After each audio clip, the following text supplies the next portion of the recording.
Hi friends, ಎಲ್ಲರೂ ಹೇಗಿದ್ದೀರಾ? ನಾನು ನಿಮ್ಮ ಪ್ರೀತಿಯ ಶ್ರೀ. ಈ ಒಂದು ಹೊಸ ವಿಡಿಯೋಗೆ ತಮಗೆಲ್ಲರಿಗೂ ಆತ್ಮೀಯವಾದ ಸ್ವಾಗತವನ್ನು ಕೋರ್ತಾ ಇದ್ದೇನೆ. ಇವತ್ತಿನ ಈ ವಿಡಿಯೋದಲ್ಲಿ ನಾವು ಕೆಲವೊಂದಿಷ್ಟು ಕುತೂಹಲಕಾರಿ ಸಂಗತಿಗಳ ಬಗ್ಗೆ ತಿಳ್ಕೊಳ್ಳೋಣ. ಇದೆಲ್ಲದಕ್ಕಿಂತ ಮೊದಲು ನೀವಿನ್ನೂ ನನ್ನ ಚಾನಲ್ನ ಸಬ್ಸ್ಕ್ರೈಬ್ ಮಾಡದೆ ನೋಡ್ತಾ ಇದ್ದರೆ ಮೊದಲು ಹೋಗಿ ಸಬ್ಸ್ಕ್ರೈಬ್ ಮಾಡಿ. ಇದರಿಂದ ನಾನು ಮಾಡೋ ವಿಡಿಯೋಗಳು ನೇರವಾಗಿ ನಿಮಗೆ ನೋಟಿಫಿಕೇಷನ್ ಮೂಲಕ ರೀಚ್ ಆಗ್ತವೆ.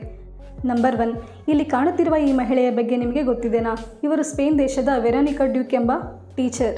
ಇವರು ತಮ್ಮ ವಿದ್ಯಾರ್ಥಿಗಳಿಗೆ ಪಾಠವನ್ನು ಅರ್ಥ ಮಾಡಿಸಬೇಕೆನ್ನುವ ಒಂದೇ ಒಂದು ಉದ್ದೇಶದಿಂದ ಒಂದು ಬಾಡಿ ಸ್ಯೂಟನ್ನು ಧರಿಸ್ಕೊಂಡು ಕ್ಲಾಸ್ಗೆ ಬರ್ತಾರಂತೆ. ಅವತ್ತು ಸ್ಟೂಡೆಂಟ್ಸ್ ಎಲ್ಲಿಲ್ಲದ ಆಸಕ್ತಿಯನ್ನು ತೋರಿಸ್ತಾರಂತೆ. ಈ ಒಂದು ಪಾಠ ಎಷ್ಟರ ಮಟ್ಟಿಗೆ ಸ್ಟೂಡೆಂಟ್ಸ್ಗಳಿಗೆ ಅರ್ಥ ಆಗಿದೆ ಅಂತ ತಿಳ್ಕೊಬೇಕನ್ನೋ ಒಂದು ಉದ್ದೇಶದಿಂದ ಪ್ರಿನ್ಸಿಪಲ್ರವರು ಬಂದು ಆ ಒಂದು ಲೆಸನ್ಸ್ಗೆ ಸಂಬಂಧಪಟ್ಟ ಕ್ವಶನ್ಸ್ಗಳನ್ನ ಕೇಳಿದಾಗ ಸ್ಟೂಡೆಂಟ್ಸ್ಗಳು ತುಂಬ ಚೆನ್ನಾಗಿ ಆನ್ಸರನ್ನು ಮಾಡ್ತಾರಂತೆ. ಅಂದರೆ ಒಬ್ಬ ಟೀಚರ್ ತನ್ನ ಸ್ಟೂಡೆಂಟ್ಸ್ಗಳಿಗೆ ಅರ್ಥ ಮಾಡಿಸ್ಬೇಕು ಅಂತ ರಾತ್ರಿ ಎಲ್ಲ ಪ್ರಿಪ್ರೇಷನ್ ಮಾಡಿ ಕ್ಲಾಸ್ಗೆ ಬರ್ತಾರೆ. ಆದರೆ ನಾವುಗಳು ಅವರ ಶ್ರಮಕ್ಕೆ ಒಂದು ಬೆಲೆಯನ್ನು ನೀಡದೆ ಅವರ ಲೆಸನ್ಸ್ಗಳನ್ನ ಅರ್ಥ ಮಾಡ್ಕೊಳ್ಳದೆ ಅವ್ರಿಗೆ ಕಮೆಂಟ್ಸ್ಗಳನ್ನು ಮಾಡೋದಾಗಿರ್ಬೋದು ಅಥವಾ ಇಮಿಟೇಟನ್ನು ಮಾಡ್ತೀವಿ. ಇದರಿಂದ ನಾವು ನಮ್ಮ ಲೈಫನ್ನು ನಾವೇ ಸ್ಪಾಯ್ಲ್ ಮಾಡ್ಕೋತೀವಿ.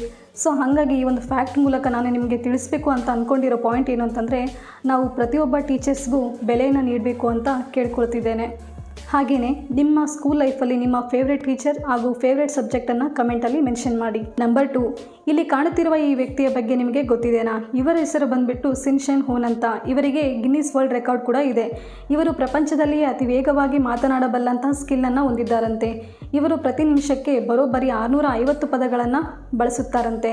ಅಂದರೆ ಪ್ರತಿ ಸೆಕೆಂಡ್ಗೆ 10 ಪದಗಳನ್ನು ಇವರು ಮಾತನಾಡಬಲ್ಲರಂತೆ. ಈ ಫ್ಯಾಕ್ಟನ್ನು ಕೇಳಿದ ಕೂಡಲೇ ನಿಮ್ಮ ಒಂದು ಫ್ರೆಂಡ್ಸ್ ಗ್ರೂಪಲ್ಲಿ ಯಾರು ವೇಗವಾಗಿ ಮಾತನಾಡ್ತಾರೋ ಅವರಿಗೆ ಈ ಒಂದು ಫ್ಯಾಕ್ಟನ್ನು ಶೇರ್ ಮಾಡಿ. ನಂಬರ್ 3, ಜೂನ್ 5, 2018ರಲ್ಲಿ ಪ್ಲಾಸ್ಟಿಕ್ ಇಂಡಿಯಾ ಫೌಂಡೇಶನ್ ಕಂಪನಿಯಿಂದ ಪ್ರಪಂಚದಲ್ಲಿಯೇ ಅತಿ ದೊಡ್ಡ ಟೀ ಶರ್ಟನ್ನು ತಯಾರಿಸಲಾಯಿತು. ಬರೋಬ್ಬರಿ 2 ಲಕ್ಷ ಪ್ಲಾಸ್ಟಿಕ್ ಬಾಟಲ್ಗಳನ್ನು ರೀಸೈಕಲ್ ಮಾಡಿ ಇದನ್ನು ತಯಾರಿಸಲಾಯಿತಂತೆ. ಈ ಟಿ ಶರ್ಟ್ 96.8 ಮೀಟರ್ನಷ್ಟು ಉದ್ದ ಹಾಗೂ 79.77 ಮೀಟರ್ನಷ್ಟು ಅಗಲವನ್ನು ಹೊಂದಿದೆಯಂತೆ.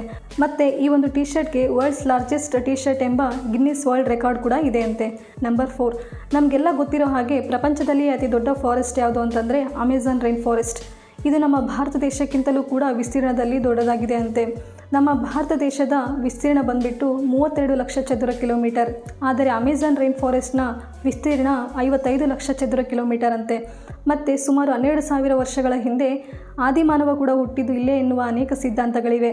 ಒಂದು ಇಂಟ್ರೆಸ್ಟಿಂಗ್ ಫ್ಯಾಕ್ಟ್ ಏನು ಅಂತಂದರೆ, ಈ ಕಾಡಿನಲ್ಲಿರುವಂತಹ ಪ್ರಾಣಿಗಳನ್ನು ಲೆಕ್ಕಾಚಾರ ಮಾಡಲು ಇಲ್ಲಿಯವರೆಗೂ ನಮ್ಮ ಟೆಕ್ನಾಲಜಿಯಿಂದ ಸಾಧ್ಯ ಆಗಿಲ್ವಂತೆ. ಮತ್ತು ಪ್ರಪಂಚಕ್ಕೆ ಬೇಕಾಗುವಂಥ ಆಕ್ಸಿಜನಲ್ಲಿ 9% ಪ್ರಮಾಣ ಇಲ್ಲಿಂದನೇ ದೊರಕುತ್ತಂತೆ. ಆದರೆ ಇಷ್ಟೆಲ್ಲ ಪ್ರಯೋಜನಗಳನ್ನು ಒದಗಿಸಿಕೊಡುವ ಫಾರೆಸ್ಟ್ಗಳನ್ನು ಇವತ್ತು ಮಾನವ ನಾಶ ಮಾಡುತ್ತಿರುವುದು ಎಷ್ಟರ ಮಟ್ಟಿಗೆ ಸರಿ, ನೀವೇ ಹೇಳಿ. ನಂಬರ್ 5, ಫ್ರೆಂಡ್ಸ್, ನಾವು ಯಾವುದೇ ಒಂದು ವಸ್ತುವನ್ನು ಕೊಂಡ್ಕೋಬೇಕಾದ್ರೆ ಆ ವಸ್ತುವಿನ ಬೆಲೆ ಸಾಮಾನ್ಯವಾಗಿ 19, 199, 299 ಅಂತ ಯಾಕೆ ಇರುತ್ತೆ? ರೌಂಡ್ ಫಿಗರ್ ಆಗಿ ಯಾಕೆ ಇಡೋದಿಲ್ಲ? ₹1 ಕಡಿಮೆ ಮಾಡೋದ್ರಿಂದ ಏನಾದರೂ ಪ್ರಯೋಜನಗಳಿದಾವ? ಆ ವಸ್ತುವಿನ ಬೆಲೆ ನಿಜವಾಗ್ಲೂ ₹500 ಅಂತ ಇದ್ದರೂ ಕೂಡ ₹1 ಕಡಿಮೆ ಮಾಡಿ $499 ಅಂತ ಯಾಕೆ ಇಡ್ತಾರೆ? ಇದರಿಂದ ಏನಾದರೂ ರೀಸನ್ಸ್ ಇದಾವ ಅಂತ ನೋಡೋದಾದರೆ, ಸಾಮಾನ್ಯವಾಗಿ ನಾವು ಬೆಲೆಯನ್ನು ಅಥವಾ ಅಕ್ಷರಗಳನ್ನು ಲೆಫ್ಟ್ನಿಂದ ರೈಟ್ಗೆ ಓದ್ತೀವಿ. 500 ಇಟ್ಬಿಟ್ರೆ 500 ಅಂತ ಬಾಯ್ ಮೇಲೆ ಬೆಲ್ಡ್ ಇಟ್ಕೋತೀವಿ. ಅದೇ 499 ಅಂತ ಇಟ್ಟರೆ 4 ಅಷ್ಟೇ ಕನ್ಸಿಡರ್ ಮಾಡಿ 400 ಅಂತ ಕನ್ಸಿಡರೇಷನ್ ಮಾಡ್ತೀವಿ. 500 ಮತ್ತು 499 ಮಧ್ಯೆ ಒಂದೇ ₹1 ಡಿಫ್ರೆನ್ಸ್ ಇದ್ದರೂ ಕೂಡ ಮನುಷ್ಯರ ಮೈಂಡ್ಸೆಟ್ ಹೆಂಗೆ ಚೇಂಜ್ ಆಗುತ್ತೆ ಅಲ್ವಾ? ಸೊ ಹಾಗಾಗಿ ಇದು ಕೂಡ ಒಂದು ಮಾರ್ಕೆಟಿಂಗ್ ಟ್ರಿಕ್ ಆಗಿದೆ. ನಂಬರ್ 6, ಫ್ರೆಂಡ್ಸ್, ನಾವು ಎಲ್ಲಿಯಾದರೂ ಟ್ರಾವೆಲ್ ಮಾಡಬೇಕಾದ್ರೆ ನಾವು ಸೇರುವ ಡೆಸ್ಟಿನೇಷನ್ ಇನ್ನೂ ಎಷ್ಟು ದೂರ ಇದೆ ಅಂತ ತಿಳಿಸೋದಕ್ಕೆ ಈ ಒಂದು ಮೈಲ್ ಸ್ಟೋನ್ ಅಥವಾ ಮೈಲುಗಲ್ಲುಗಳು ಇರ್ತವೆ. ನಾವೆಲ್ಲ ಕಾಮನ್ ಆಗಿ ಇವುಗಳನ್ನು ನೋಡಿಯೇ ಇರ್ತೀವಿ.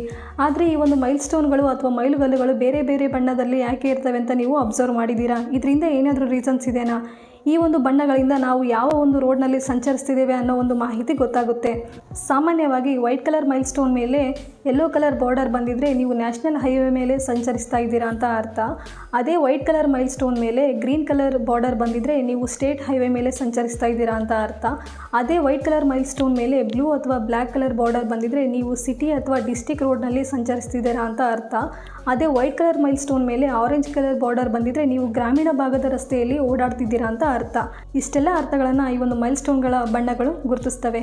ಆದರೆ ಈ ಮ್ಯಾಪ್ಗಳು ಬಂದ ಮೇಲೆ ಇವುಗಳನ್ನು ಅಬ್ಸರ್ವ್ ಮಾಡೋದು ಹೋಗಲಿ, ಆದರೆ ನಾವು ಟ್ರಾವೆಲನ್ನು ಎಂಜಾಯ್ ಮಾಡೋದೇ ಬಿಟ್ಬಿಟ್ಟಿದ್ದೀವಿ ಅಲ್ವಾ? ನಂಬರ್ 7, ಇಲ್ಲಿ ಕಾಣುತ್ತಿರುವ ಈ ವ್ಯಕ್ತಿಯ ಬಗ್ಗೆ ನಿಮಗೆ ಗೊತ್ತಿದೆನಾ? ಇವರು ಎಂತಹ ಅದ್ಭುತ ಕೆಲಸವನ್ನು ಮಾಡಿದ್ದಾರೆ ಅಂತ ನಿಮಗೆ ಗೊತ್ತಾಗಬೇಕಾದ್ರೆ ಈ ಒಂದು ಫ್ಯಾಕ್ಟನ್ನು ನೀವು ನೋಡಲೇಬೇಕು. ಇವರು ನೇಪಾಳದ ಕಠ್ಮಂಡುವಿನಲ್ಲಿರುವ ಒಬ್ಬ ಡಾಕ್ಟರ್ ಅಂತೆ. ಇವರ ಹೆಸರು ಬಂದುಬಿಟ್ಟು ಸ್ಯಾಂಡಿ ಕ್ರೂಯಿಟ್ ಅಂತ. ಇವರು ಒಬ್ಬ ನೇತ್ರ ತಜ್ಞರಂತೆ. ಇವರು ದೇಶವೆಲ್ಲ ತಿರುಗಿ ದೃಷ್ಟಿಹೀನರಾದ ವ್ಯಕ್ತಿಗಳಿಗೆ ನೇತ್ರ ಪರೀಕ್ಷೆಯನ್ನು ಮಾಡಿ ಉಚಿತವಾಗಿ ಐ ಸರ್ಜರಿಯನ್ನು ಮಾಡ್ತಾರಂತೆ. ಇವರು ಸುಮಾರು 13 ಲಕ್ಷ ಜನರಿಗೆ ಐ ಸರ್ಜರಿಯನ್ನು ಮಾಡಿದ್ದಾರಂತೆ. ಇದಕ್ಕೆ ರೀಸನ್ ಏನು ಅಂತ ಕೇಳಿದಾಗ ಇವರು ಚಿಕ್ಕವರಿದ್ದಾಗ ಇವರು ಅಕ್ಕ ಮತ್ತು ಅಣ್ಣ ಸಣ್ಣ ಸಣ್ಣ ಕಾಯಿಲೆಗಳಿಂದ ಸರ್ಜರಿ ಮಾಡದೆ ಸತ್ತೋಗ್ಬಿಡ್ತಾರಂತೆ. ಅಂದರೆ ಇವರಿಗೆ ಸರ್ಜರಿಗೆ ಭರಿಸುವಷ್ಟು ಅಮೌಂಟ್ ಇರಲಿಲ್ವಂತೆ, ಅಷ್ಟು ಬಡತನದಲ್ಲಿ ಇವರು ಹುಟ್ಟಿದ್ರಂತೆ. ಈ ಒಂದು ವಿಷಯದಿಂದ ಬೇಸತ್ತಂಥ ಸ್ಯಾಂಡಿ ಕ್ರೂಯಿಟ್ ಅವರು ತುಂಬ ಚೆನ್ನಾಗಿ ಓದಿ ನೇತ್ರ ತಜ್ಞರಾಗಿ ದೃಷ್ಟಿಹೀನರಾದಂಥ ವ್ಯಕ್ತಿಗಳಿಗೆ ತಮ್ಮ ಕೈಲಾದಷ್ಟು ಸಹಾಯ ಮಾಡಬೇಕೆನ್ನುವ ಅಭಿಲಾಷೆಯನ್ನು ಹೊಂದಿದ್ರು. ಹೀಗಾಗಿ ಅವರು ಅನೇಕ ಜನರಿಗೆ ಉಚಿತ ಶಸ್ತ್ರಚಿಕಿತ್ಸೆಯನ್ನು ಕೂಡ ಮಾಡಿದರು. ಈ ಒಂದು ಸಾಧನೆಗೆ ಮೆಚ್ಚಿದ ಭಾರತ ಸರ್ಕಾರವು ಕೂಡ ಇವರಿಗೆ ಪದ್ಮಶ್ರೀ ಪುರಸ್ಕಾರ ನೀಡಿ ಗೌರವಿಸಿದೆ. ಇಷ್ಟು ಒಳ್ಳೆಯ ಮನಸ್ಸುಳ್ಳ ಈ ವ್ಯಕ್ತಿಗೆ ನಮ್ಮ ಕಡೆಯಿಂದ ಒಂದು ಸಲಾಂ.